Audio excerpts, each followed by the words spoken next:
princípio, nós temos o tipo de pisada, para a gente normalizar, generalizar, nós temos a pisada do pé plano e a pisada do pé cavo, tá? E a pisada normal. Essas pisadas pé plano, pé cavo, têm seus graus. Então, geralmente, grau 1 para pé plano ou grau 1 para pé cavo está dentro de um padrão de normalidade, tá? De adaptação do corpo, de ajuste, tá? De influência de tensões do corpo. Já o grau 2, grau 3 já começa a ter algumas outras complicações, às vezes podem gerar complicações no corpo, tá? Mas a princípio não quer dizer que você tem uma pisada errada ou não. O corpo ele tem uma maneira de se adaptar muito perfeita. Então às vezes você tem um pé que é um pouco mais plano e o outro às vezes ele não é plano, ele é normal ou até um pouco mais cavo, por uma questão de adaptação. Por quê? Porque você pode ter uma alteração de comprimento do membro, pode ter outras situações, às vezes já machucou ou quebrou, torceu o tornozelo alguma vez e o corpo teve que se adaptar a esse entorse ou essa lesão, e aí para você fugir da dor, né, que a gente chama de postura antálgica, você começou a pisar de uma maneira diferente e por causa dessa adaptação ficou dessa maneira e o corpo ficou se ajustou nessa pisada. Mas não vamos utilizar a palavra assim, pisada errada, né? Mas sim, tem uma alteração de pisada que pode ser melhorada, vamos dizer assim. Um pé normal, tá? A gente vai ter uma mensuração assim, quando a gente pisa, se eu passar, a gente chama de plantígrafo até o equipamento, ou podoscópio, tá? Ou então até a baropodometria, que a gente vai analisar o quanto que a planta do pé vai ter de contato com o solo, tá? E o normal, existem algumas mensurações, tá? Da quantidade que a parte do médio pé vai tocar no solo, ou seja, se ele vai ter um contorno mais estreito, tá?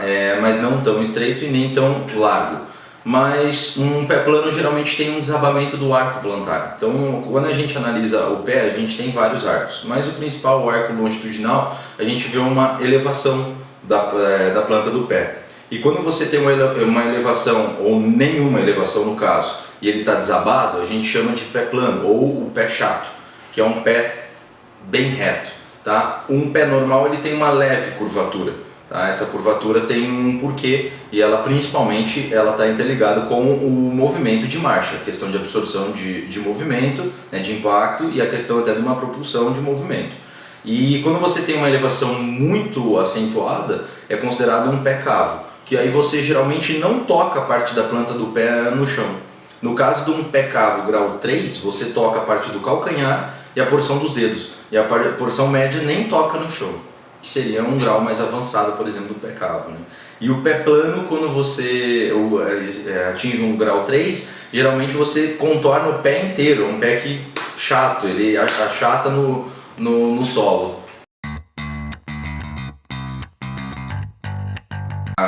Hoje em dia a gente vê, por causa das compensações e adaptações do corpo, que às vezes você pode ter a gente divide o pé em 3 partes: retropé, a parte posterior, médio-pé, né, a parte intermediária, e o antepé, a parte frontal, né, a parte mais distal porção mais distal do pé.